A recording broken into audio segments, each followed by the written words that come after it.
Okay, I'm going to give you a quick little tutorial on how to depin this plug. The blue plug and the black plug that have the major power wires are exactly the same as far as the orientation.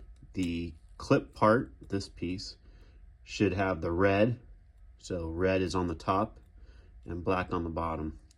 If it's not that way, if they're switched, then we need to reverse them. It does happen from time to time. So to do that, you're going to start by taking off this this back piece, this back shell part, which is, you need yourself a little screwdriver.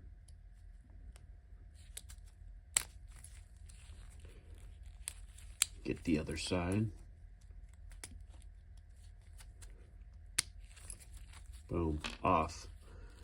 Now that exposes that. Now looking at this, you can see there's a little clip right here that you're going to be pushing up to remove the wire, and then you can pull the wire out the back as such, and then flip it around and install it back on. That's pretty much it.